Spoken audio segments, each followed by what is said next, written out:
En mayor o menor medida todos hemos venido siguiendo lo que sucede en Alemania y digamos un giro repentino bastante sorprendente, pero al mismo tiempo bastante lógico, ha sido la decisión del cardenal Reinhard Marx de presentar su renuncia al Papa, ¿no?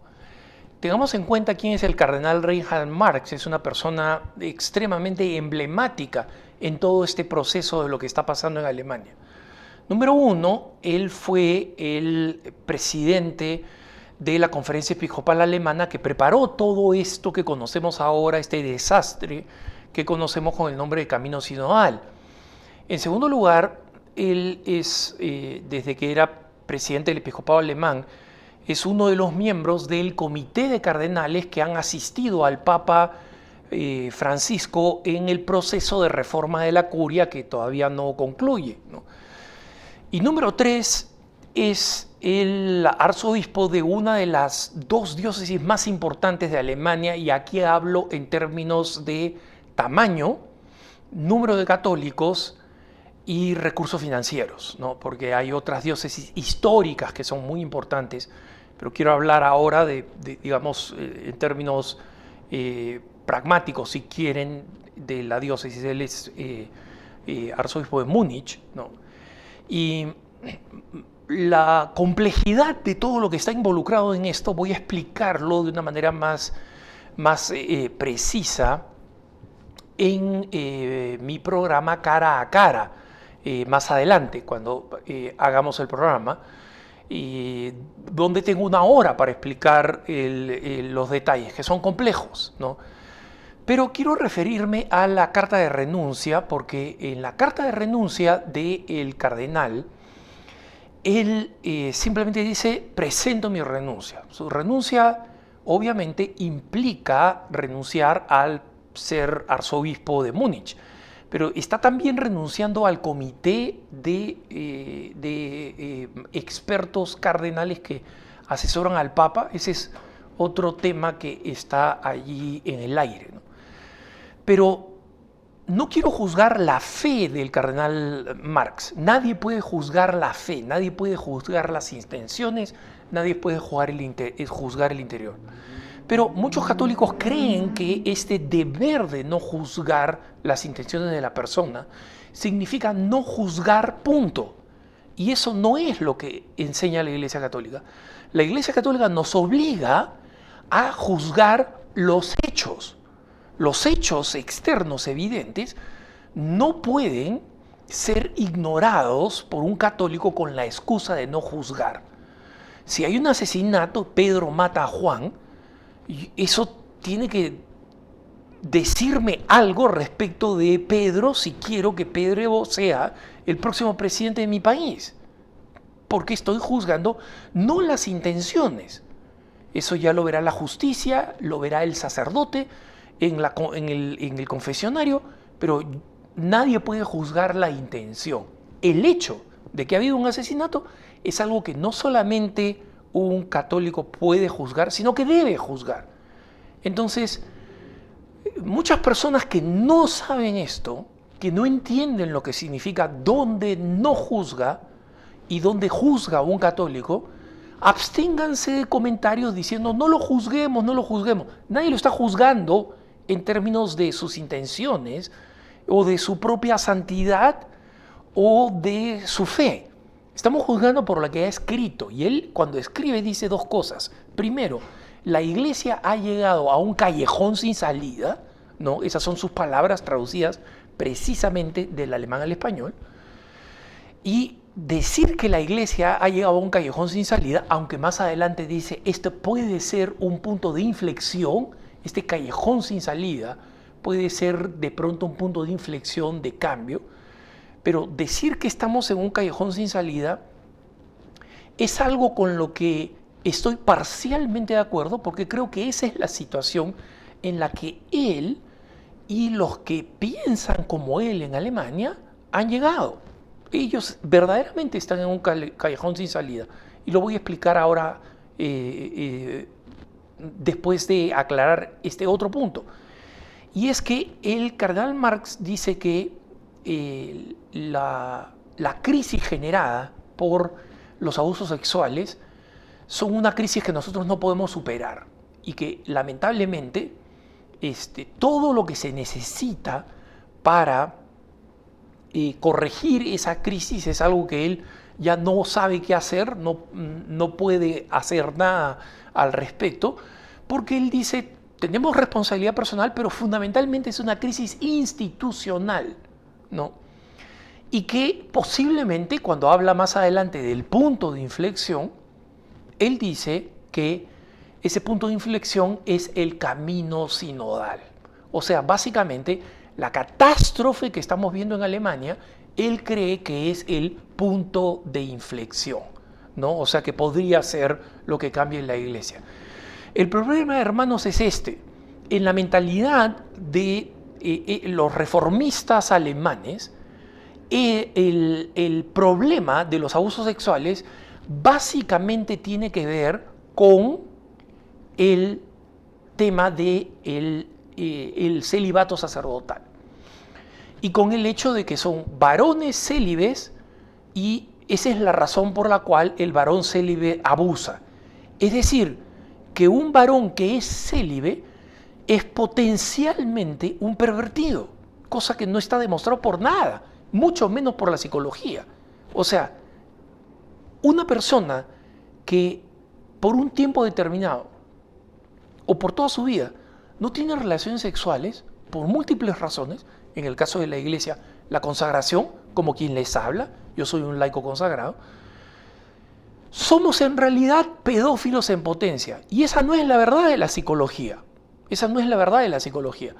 Y en consecuencia, como ellos piensan eso, creen que la solución a los problemas de la pedofilia en la iglesia y de los abusos sexuales es que los curas se casen, que las mujeres sean sacerdotes, que los obispos sean elegidos democráticamente.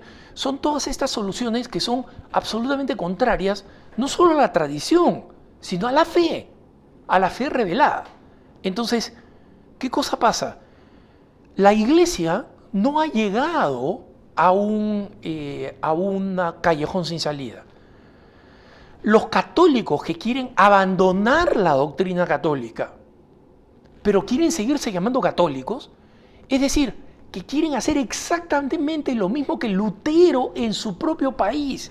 O sea, si es alguien que debería tener una fobia a la traición de la doctrina católica, deberían ser los católicos alemanes. Y ojo, en parte lo son.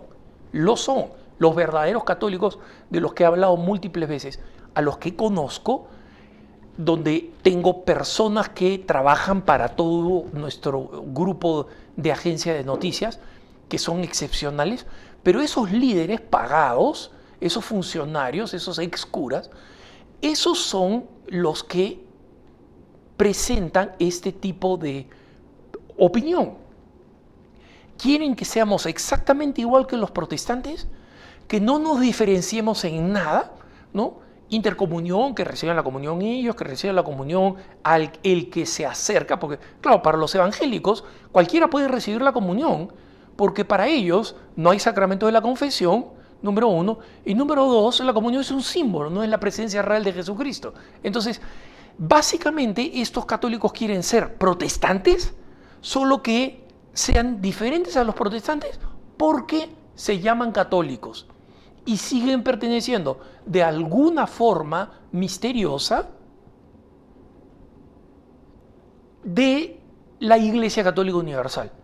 Eso es un callejón sin salida. Entonces el cardenal Reinhard Marx tiene toda la razón cuando dice que este es un callejón sin salida. Y voy a explicar la cantidad de implicaciones que hay en el programa Cara a Cara que voy a hacer desde el punto de vista financiero, desde el punto de vista organizativo, desde múltiples ángulos, pero si el cardenal Reinhard Marx está hablando específicamente de la iglesia en Alemania, de la burocracia que la gobierna, de los que controlan el dinero, que son cifras astronómicas, ¿no? De los que controlan la organización de este camino sinodal, de los que silencian a cualquier católico que quiera decir algo distinto, como, por ejemplo, algo tan radical, algo tan irracional, entre comillas, como decir, oye, ¿qué tal si seguimos siendo fieles a la doctrina católica? Ese es un hereje, ese no puede ser aceptado. Sus propuestas no pueden ser incluidas en las conclusiones, tal cual, porque funciona como una mafia. Lo he dicho antes, lo vuelvo a decir ahora. Entonces, claramente, lo que nosotros tenemos que entender es que el cardenal Reinhard Marx, sin juzgar sus intenciones, sin juzgar su fe, es un hombre que ha llegado a un punto de honestidad. O sea, él ha entendido que él no puede ser un cardenal de la Iglesia católica, cabeza de una de las diócesis más importantes y emblemáticas, miembro del comité de cardenales que están más cercanos al Papa, a la cabeza de la Iglesia.